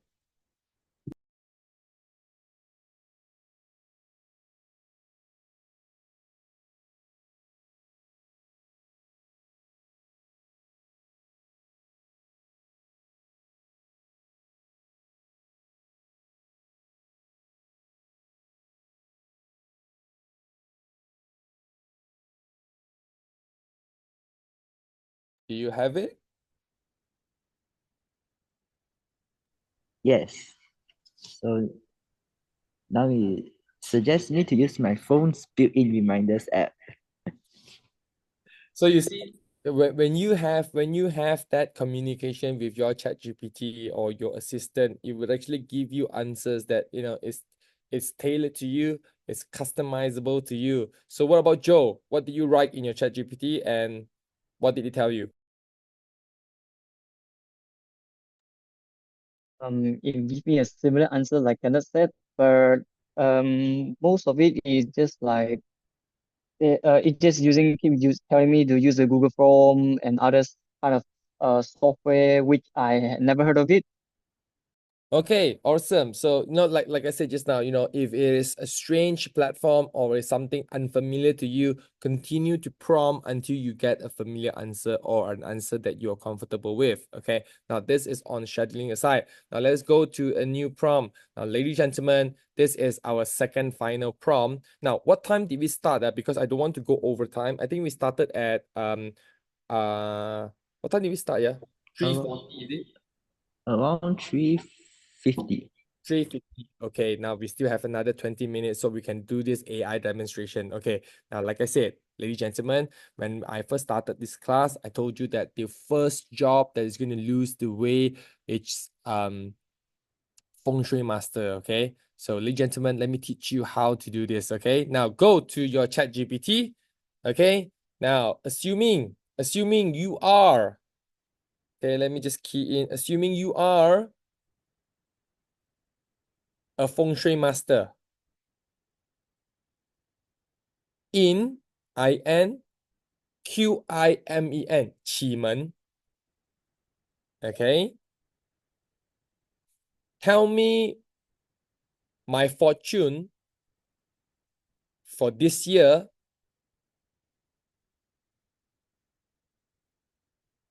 Full stop. How do I maximize my returns and minimize the bad things?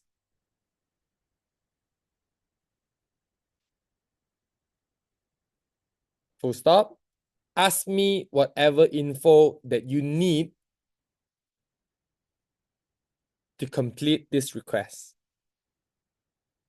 Ask me whatever info that you need to complete this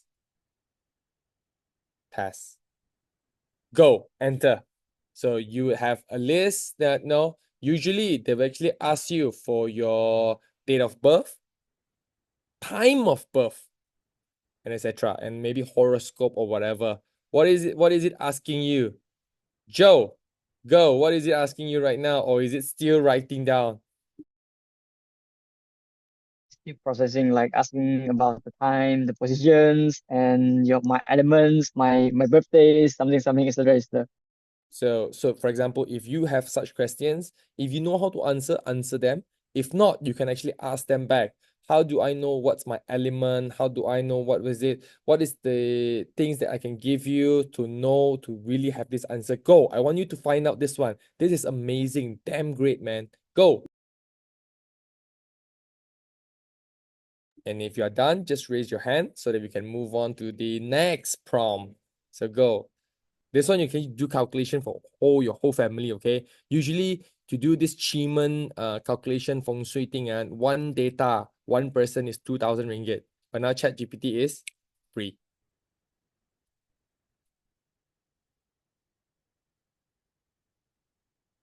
Tick, tick, tick, tick. So everybody is taking but now, so it's awesome. So ChatGPT works in such a way it combines Eastern and Western powers together. So Joe, Kenneth, do you have your answers ready, or you're still working on the answer? Yeah, I have the answers ready. Okay, so Kenneth, what is your answer? After I type in my birthday, gender, and those, it says my love luck today is moderate to strong. It requires strategic actions rather than blind risk taking. And I might have good income opportunities, but I need to be cautious of unexpected expenses, or people will be taking advantage of me. Okay, then you need to actually key in this one. How do I make the most of 2025? What color should I wear? Who should I avoid? How do I find my benefactor, or what we call 贵人? This is something that's very powerful, huh? Okay, what about you, Joe? It's kind of critical. I mean, the first one you mentioned that face your wealth directions, and the second one avoid death door, bad days, something like that. So write that direct to them. How do I avoid this? How do I avoid 死门? Why is this so critical to me? So these are all information, although sometimes it's skeptical, but it's all real. So how do we actually know to maximize our return, to maximize our power? Go, continue on. Ask this question. This is my last one. Go, before we move on to the last prompt.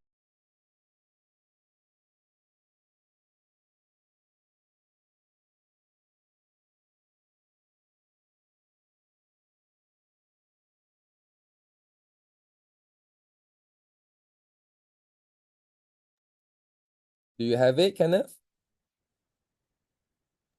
Yeah. How is it?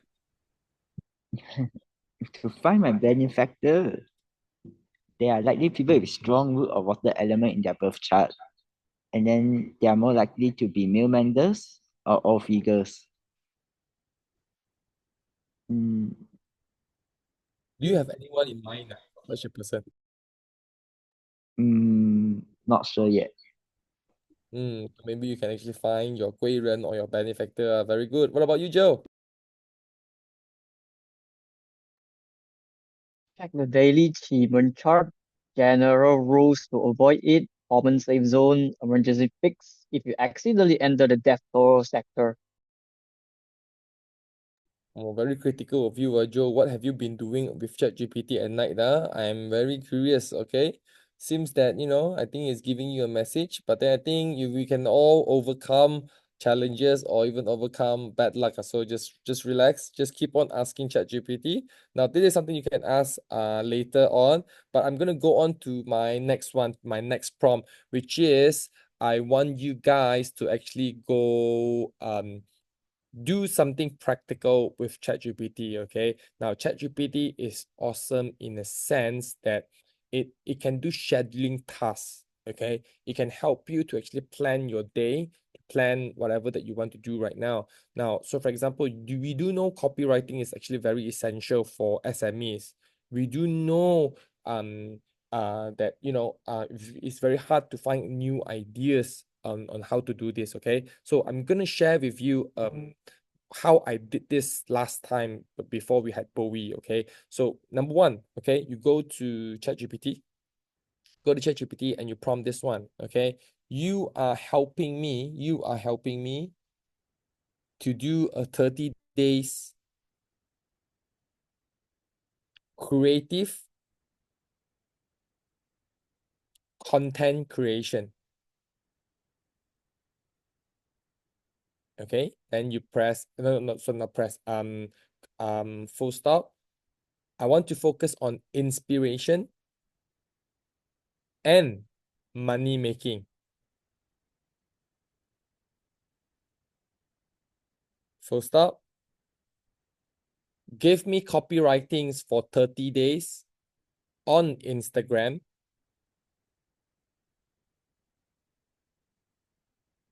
with images that is editable in Canva. Enter. You're going to be amazed at what is going to come out.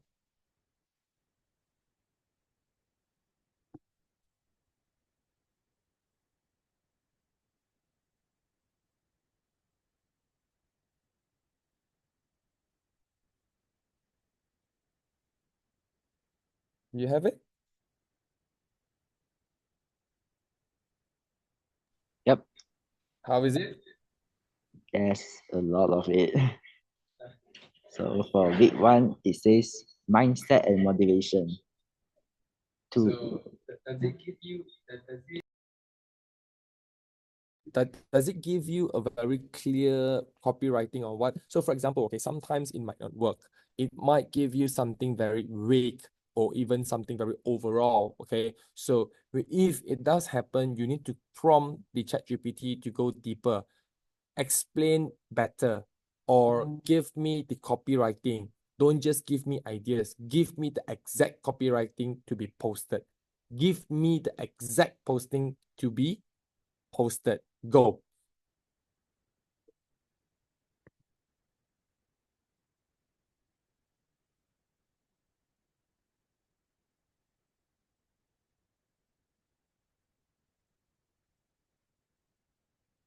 So in our group, our student group actually included 100 different AIs that can actually help you with your video content, meeting, schedule, ideas, or even SEO, which is all free. You can actually go see that list. It's 100 AI tools to actually replace your tedious work. So that is something that I'm going to give you as a bonus, okay? So until now, ladies and gentlemen, Kenneth and Joe, have you learned something from my class? If yes, give me a good. If no, give me a thumbs down. If you give me a thumbs down, I'm going to be very sad. Awesome. Good. Okay.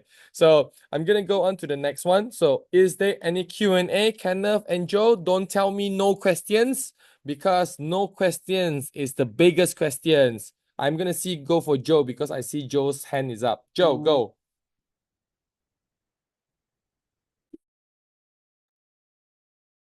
Sorry, can you repeat again?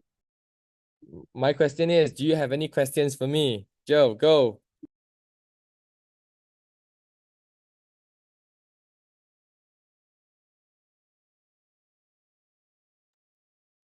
Sorry. Sorry. My question is actually I would like to ask about the social media management. Okay, so for social media management, number one, if you're using it right now, for example, if you are creative enough, you can actually use scheduling AI to actually help you on that. Now, for example, if you're not creative enough, if you're lacking in creative juice, you can actually prompt ChatGPT or DeepSeek to give you ideas. But you must always remember, trash in, trash out. So you must specify what is the demographic of people that you are targeting. So for example, their age group, their income, what you aim to target. So for example, you are targeting sales, you are targeting views, you're targeting for likes or shares. So this as specific as possible, then the contents or even the answers given to you, it's going to be even bigger. So if possible, when you do content creation, don't just do pictures. You can actually do video AI generation. Canva, including Canva right now, there's a lot of different apps that you can go, or even small mini programs where they can generate videos for you, stock videos that actually can be posted on a lot of different social media. So example, if you want, you can actually go for image creator AI or even Morph Studio, XYZ. I think these two platforms are really good for video, plus they have the I would say the voiceover. Then you can actually do a faceless account. We can actually help you generate more income and also can help you monetize on your content creation. Does that answer you, Joe? Yes, and I'm very appreciate your answering my questions. Kenneth, what about you? Thank you, Joe. Kenneth, what about you?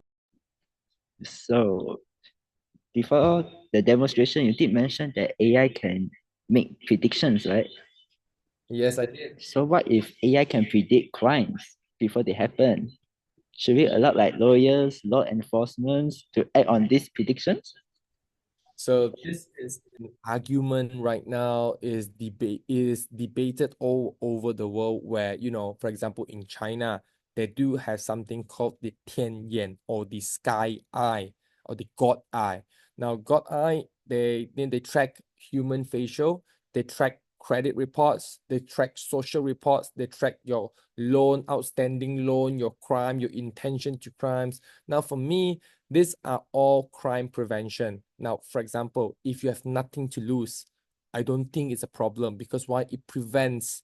But the problem is when you do have criminal records, you would never have the similar chance anymore. For example, if you have a relative that just did a crime, it would affect everybody's credit report on that family. So I think it's a little bit unfair to have, like, someone does a mistake, everybody is punished for it. So for example, you run a red light, there's something minor as that, you run a red light and you see, whoa, suddenly you get all red. So for me, I think we need to go have a balance. So criminal prevention is on an individual basis, not on social, not on your background, not on your family. But I think overall it's good because, for example, take a look at China. China, although it's sensitive, although it's debatable, but then you take a look at the rate of crimes in China compared to Western countries, I will not mention because of it's very serious. Later I'll get sued. But then just try to imagine, I've been to Western countries, I've been to China, and every time it's not because I'm a banana, I don't understand Chinese. It is not because that I'm more familiar with China. No, it is that sense of security. You know that whatever happens, you can find the culprit. For example, in Japan, you would feel safe. Even 3, 4 a.m. you come out at night, you would feel safe. But in Western countries, you're gonna feel like it's like, oh, okay, I need to be really scared of my health or whatever. So to give you more explanation on this, Kenneth. So for example, in the US right now, in order to purchase a firearm or a pistol, maybe a Glock or a USB or whatever it is, okay? The current legislation is you do not need to do a background check. So for example, if you are a known serial killer, you can buy any gun, bam, bam, bam, bam, bam, done. But if we do have the integration of AI, we can check with your background whether we are supposed to sell it to you. Now, there are always special case basis. Now, if you really want to buy it, you please go to the police station to do an interview. We check your resources, we check your background, we check everything, then only will allow you to buy. Now, that is something that I think it's good. But once it's misused, then it's not, because why? The person checking your profile, they will know everything about you. So I think it's in the middle where we have a balance where there are certain enforcement, there are certain tracking, there are certain monitoring, but to a certain extent. To what extent? Now that is going to be highly debatable. All right, thank you. But I have another question. Let's say in the future, if AI ever develop emotions or consciousness, should it be given like human rights? Okay, for me, I think it's very clear to that is a philosopher's question. But let me ask you, AI is called artificial intelligence. Artificial. Humans is called human beings. Human rights, we have human rights. So based on that name itself, for me, on my personal opinion, it is human rights, not AI rights. So for me, although they do develop conscience, they do develop an emotion, it's still not human. For me, that is my humble opinion. But I don't think that we have a direct answer for this one, because sometimes they can I don't know, can they be human? If yes, then human rights do apply to them. But then if not, then I do not think human rights apply to them. So for example, machines, they do not feel pain. Machines do not need to eat. Machines do not get tired. So how do we start to justify human rights should be applied to them? Because why? We have different conditions. We have different set criteria to determine someone is of, for example, a gender, a religion, a demographic status, or a social status. So this all comes to the final criteria is, why should they be given human rights when they are not humans? I think this is something that is very interesting. Very good question, Kenneth. All right, thanks for that. Awesome. All right, now let's move on to the final Q&A. I think this one is more of a sharing session. Last one now, okay? Now, AI is going to be very helpful if you know it correctly. Now, AI is going to be also very scary if you use it in the wrong way. Like I said, technology is something good, but there's always the human nature, the fight between the good and the bad, the angels and the demons. So it depends on how you use AI. It will have a different impact. So for example, okay, coding or even computer programming, computer engineering is a good thing, but some programmer use it to do money game. Some use it to fraud old people. Now that is demon working. But some, they do work in cybersecurity. Some, they work in banks to protect old people, to protect people. So this is, like I said, the battle between the good and bad. And I hope that we are always at the side of good, because some people might not take it as it is. For example, their life saving is gone, they don't have any more money, they have been cheated, then it's going to be a bad time. Okay, so the next one I'm going to end with this. It is one of the risks of using AI is the dummification of human beings. So if possible, we take ideas from AI, try to filter them in our minds, try to do critical thinking with them. Now, if you don't know how to do critical thinking, ask ChatGPT. At least not over here, it's working. It is not just like you are a slave, just working. It's bam, bam, bam, bam. You are just copying and pasting the whole thing. So that is something that we need to exercise caution on, which is the dummification of human being. Now, ladies and gentlemen, thank you for being in my class.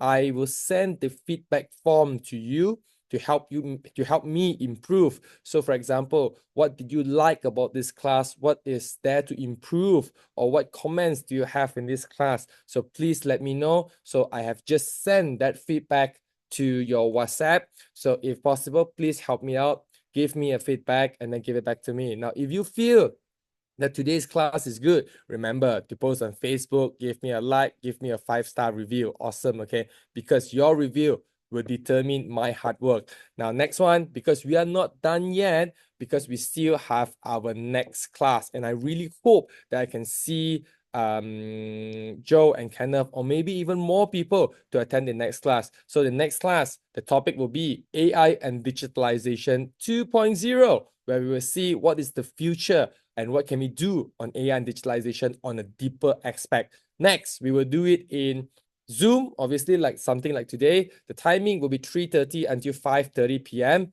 Date will be on 13th of March, which is 2 weeks away from today. So 13th of March, lock your calendar. If can, share with your friends and family, and we will see you on 13th of March, 3:30 p.m. until 5:30 p.m. on Zoom.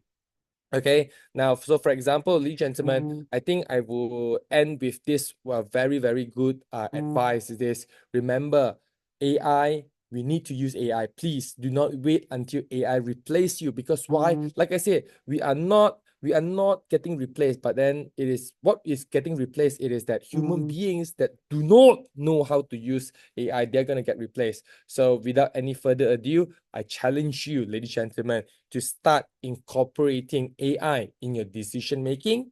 Start incorporating AI into your analytics, into your analysis, and most importantly, you already have done it already. You're incorporating AI into your study, into your assignments. But what I want to do is go to the next level. How do you do personal development? How do you do improvement on your personal level? What is the limiting belief? How do you improve yourself using ChatGPT? How do you increase your fortune using ChatGPT? And how do you monetize using ChatGPT? Because I believe in this era of globalization and also transformation, the key to winning is not about money, resources. The key to winning is about how you use the trend right now to generate the income for the next 10 years. So, ladies and gentlemen, thank you for your time, and I hope I'll see you on our next class, AI and Digitalization, on 13th of March, 2025, 3:30 p.m. until 5:30 p.m. on Zoom. If there is there any more questions from Kenneth and also Joe? That would be all for me. Joe, what about you? I have no further questions, and thank you very much for your time. And we really do appreciate your time as well. So thank you so much, Kenneth and Joe. If there's no more questions, remember to send me back the feedback form, and hopefully I'll see you guys and also more people on our next session, 13th of March. Bye, everybody. Have